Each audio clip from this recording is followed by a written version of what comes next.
فاسألوا أهل الذكر إن كنتم لا تعلمون۔ آج کا ہمارا پہلا سوال یہ ہے، محترمہ مہک کراچی سے سوال کرتی ہیں۔ حافظ صاحب، ان کا سوال یہ ہے کہ آنکھوں میں اگر لینز لگے ہوں تو آیا کہ وضو ہو جاتا ہے یا نہیں؟ بسم اللہ الرحمن الرحیم، الحمد للہ رب العالمین، والصلاة والسلام علی اشرف الانبیاء والمرسلین وعلی آلہ وصحبہ اجمعین، اشہد ان لا الہ الا اللہ وحدہ لا شریک لہ واشہد ان محمدا عبدہ ورسولہ۔ آنکھوں میں اگر لینز لگے ہوں تو وضو ہو جاتا ہے یا نہیں؟ اس میں علماء کرام میں پہلے یعنی جو علماء کرام گزرے ہیں انہوں نے اپنی کتابوں میں یہ عبارت تو نقل کی ہے کہ آنکھوں کے اندر کا حصہ وضو میں دھونا ضروری ہے کہ نہیں۔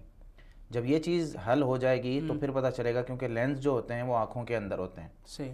اب آنکھوں کے باہر والا حصہ دھونا ضروری ہے یا اندر والا؟ جب شریعت سے ہمیں اس چیز کا جواب مل جائے گا تو لینز خود بخود اس میں آ جائیں گے۔ صحیح۔ اب ہم دیکھتے ہیں شریعت میں ہمیں قرآن کریم میں اللہ رب العالمین نے چہرہ دھونے کا حکم دیا۔ کیا فرماتے ہیں اللہ رب العالمین؟ اذا قمتم الى الصلاة فاغسلوا وجوہکم وایدیکم الى المرافق۔ جب تم نماز کی طرف کھڑے ہو، نماز کے لیے جاؤ، تو اپنے چہروں کو اور اپنے بازوؤں کو کوہنیوں تک دھو لو۔ اب امام شافعی رحمۃ اللہ علیہ نے اپنی کتاب الام میں جلد 1 صفحہ 40 پر یہ بات نقل کی ہے کہ اہل علم کا اس چیز میں اختلاف نہیں ہے کہ جو چیز وضو میں دھونی ضروری ہے وہ ظاہری چہرہ ہے، باہر کا حصہ۔ اب اس میں آدمی کے لیے یہ ضروری نہیں ہے کہ وہ آنکھوں کے اندر کا یا چہرے کے اندر کوئی چیز اس کو دھونے کی کوشش کرے، نہ وہ آنکھوں میں چھینٹیں مارے اور نہ ہی اس کو آنکھوں کے اندرونی حصہ اس کو دھونے کی ضرورت ہے۔ صحیح۔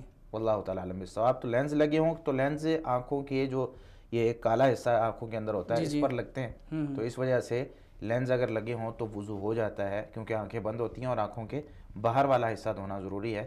تو اس وجہ سے لینز کا وضو کے ساتھ کوئی تعلق نہیں ہے، وضو ہو جاتا ہے۔ واللہ تعالیٰ عالم۔ جزاک اللہ خیرا۔ فاسألوا أهل الذكر إن كنتم لا تعلمون۔